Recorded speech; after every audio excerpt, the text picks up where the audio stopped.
കൈവെള്ളയിൽ മറുകുള്ളവരാണ് നിങ്ങളെങ്കിൽ 2025 വർഷത്തിൽ നിങ്ങൾ എന്തെല്ലാം കാര്യങ്ങൾ ശ്രദ്ധിക്കേണ്ടതായിട്ടുണ്ടെന്നും നിങ്ങൾക്ക് എന്തെല്ലാം കാര്യങ്ങൾ ഈ 2025 വന്നു ചേരാനുണ്ട് എന്നുമാണ് നമ്മൾ ഇന്നത്തെ വീഡിയോയിലൂടെ പറയാനായിട്ട് പോകുന്നത്. ഭക്ഷണശാസ്ത്ര പ്രകാരം കൈവെള്ളയിലെ മറുകുണ്ടാകുന്നത് അത്ര ശുഭകരമല്ല എന്ന് പറയപ്പെടുന്നു. കൈവെള്ളയുടെ വിവിധ ഭാഗങ്ങളിലായിട്ട് മറുകുകൾ ഉള്ള ആളുകൾ അവരുടെ പ്രത്യേകതകൾ എന്തെല്ലാമാണ്, അവരെന്തെല്ലാം കാര്യങ്ങളാണ് ശ്രദ്ധിക്കേണ്ടത്, എന്തെല്ലാം കാര്യങ്ങളിൽ നിന്ന് അവർ ഒഴിഞ്ഞു നിൽക്കണം എന്നൊക്കെയാണ് നമ്മൾ ഇന്നത്തെ വീഡിയോയിലൂടെ പറയാനായിട്ട് പോകുന്നത്. അപ്പൊ ഞാനിവിടെ കൈവെള്ളയുടെ ആ ഒരു ചിത്രം കൊടുത്തിട്ട് അതിനകത്ത് ഓരോ ഭാഗങ്ങൾ അടയാളപ്പെടുത്തിയിട്ടുണ്ട്. അപ്പൊ നിങ്ങളുടെ കൈവെള്ളയിൽ ഏത് ഭാഗത്താണോ മറുകുള്ളത് അപ്പോൾ ആ ഭാഗം നിങ്ങൾക്ക് പെട്ടെന്ന് മനസ്സിലാക്കി ആ കാര്യങ്ങൾ മനസ്സിലാക്കി എടുക്കാനായിട്ട് സാധിക്കും. അപ്പൊ ആദ്യമായിട്ട് തന്നെ നമുക്ക് നടുവിരലിനും മോതിര വിരലിനും താഴെ മറുകുണ്ടായി കഴിഞ്ഞാൽ എന്തെല്ലാം കാര്യങ്ങൾ ശ്രദ്ധിക്കണം എന്നൊന്ന് നോക്കാം. അപ്പൊ ഈ ഒരു പ്രദേശത്തിന് പറയുന്നത് ശുക്രകടി വലയം എന്നാണ്.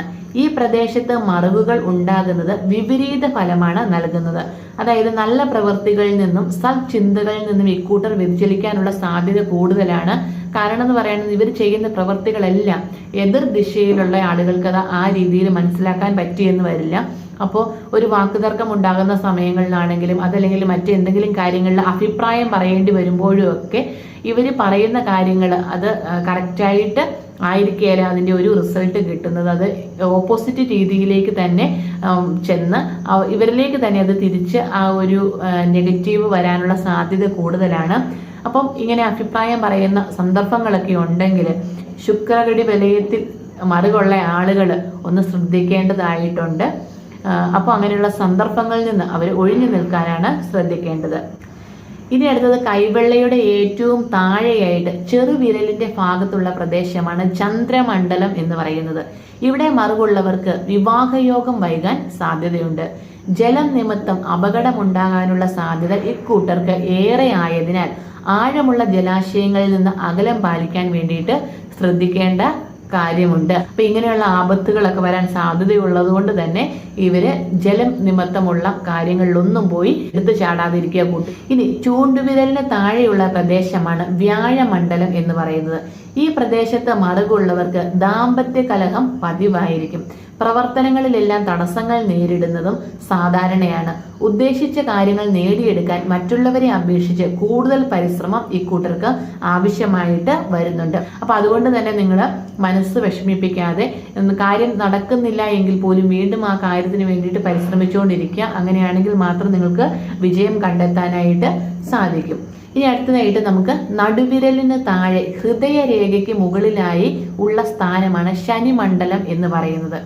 ഈ ശനിമണ്ഡലത്തിൽ മറുകുണ്ടാകുന്നവർക്ക് വിവാഹം വൈകിയേ ഉണ്ടാവുകയുള്ളൂ എന്ന് പറയുന്നുണ്ട്. അതുപോലെ തന്നെ ഇവരുടെ പങ്കാളിയുമായിട്ട് യോജിച്ചു പോകാൻ ഏറെ പ്രയാസപ്പെടേണ്ടി വരുന്ന ഇക്കൂട്ടരുടെ ദാമ്പത്യ ജീവിതം അത്ര സുഖകരമല്ല എന്ന് പറയപ്പെടുന്നുണ്ട്. അപ്പൊ അതുകൊണ്ട് തന്നെ ഈ ശനിമണ്ഡലത്തിൽ മറുകു വന്ന ആളുകളാണെങ്കിൽ നിങ്ങൾ തീർച്ചയായിട്ടും ക്ഷേത്ര ദർശനമൊക്കെ നടത്തുന്നതും ശിവഭഗവാന്റെ നടയിൽ പിൻവിളക്ക് വഴിപാടായിട്ട് നടത്തുന്നതും ഒക്കെ വളരെ ശ്രേഷ്ഠമാണ്. അപ്പോൾ ദാമ്പത്യ കലക്കമൊക്കെ ഉണ്ടെന്നുണ്ടെങ്കിൽ തീർച്ചയായിട്ടും അത് മാറ്റിയെടുക്കാനായിട്ട് പറ്റും. അതുകൊണ്ട് ഒന്ന് ശ്രദ്ധിച്ച് മുന്നോട്ട് പോയിക്കോളുക കേട്ടോ. ഇനി അടുത്തായിട്ട് തന്നെ ഹൃദയരേഖയ്ക്ക് മുകളിൽ മോതിര വിരലിന് താഴെ സ്ഥിതി ചെയ്യുന്ന പ്രദേശമാണ് സൂര്യമണ്ഡലം എന്ന് പറയുന്നത്. അപ്പൊ ഇവിടെ മറുകുള്ളവര് ചുറ്റുമുള്ളവരുടെ പ്രവൃത്തികൾ മൂലം പഴുകേൽക്കേണ്ടി വരുന്ന ആളുകളാണ്. അപ്പൊ മറ്റുള്ളവരുടെ പരുഷമായിട്ടുള്ള ആ ഒരു പെരുമാറ്റമൊക്കെ ഇവർക്ക് സ്ഥിരമായിട്ട് നേരിടേണ്ടതായിട്ട് വരും. അത് ഇവരുടെ എന്താ പറയുക ഈ ഒരു ആളുകളുടെ ഒരു പ്രത്യേകതയാണ്. അപ്പൊ അതുകൊണ്ടെന്ന് പറഞ്ഞാൽ എന്താ പറയുക ചുറ്റുമുള്ളവരുടെ ആ ഒരു പരിഹാസ വാക്കുകളൊക്കെ നിങ്ങൾ കേൾക്കുകയാണെങ്കിൽ തന്നെ അതൊന്നും മനസ്സിലേക്ക് എടുക്കാതെ ഇരിക്കുക. അത് മനസ്സിലെടുത്തു കഴിഞ്ഞിട്ടുണ്ടെങ്കിൽ നമ്മുടെ മനസ്സിന് വിഷമം തോന്നിക്കഴിഞ്ഞാൽ നമുക്ക് മുന്നോട്ടുള്ള പല പ്രവൃത്തികളും നമ്മുടെ ഒരു നന്മയിലേക്ക് ഭവിക്കുകയില്ല. അതുകൊണ്ട് തന്നെ നിങ്ങൾ മനസ്സ് വിഷമിപ്പിക്കാതെ എപ്പോഴും പോസിറ്റീവ് എനർജി നേടാൻ വേണ്ടിയിട്ടുള്ള കാര്യങ്ങളൊക്കെ ചെയ്യേണ്ടതായിട്ടുണ്ട്. അതൊക്കെ ഒന്ന് ശ്രദ്ധിക്കുക. ഇനി അടുത്തത് ആയുർ രേഖയിലെ മറുക്. നമ്മുടെ കൈരേഖയിലെ ഏറ്റവും പ്രധാനപ്പെട്ടതാണ് ആയുർ രേഖ, അറിയാലോ അല്ലെ. അപ്പൊ ആ ആയുർ രേഖയിൽ മറുകുണ്ടാകുന്നത് പൊതുവെ അശുഭ ലക്ഷണമാണ് എന്നാണ് കണക്കാക്കുന്നത്. മാരക രോഗങ്ങളൊക്കെ പിടിപെടാനുള്ള സൂചനയായിട്ടാണ് ആയുർ രേഖയിലെ മറുകിനെ സാധാരണയായിട്ട് ലക്ഷണശാസ്ത്രം കാണുന്നത്.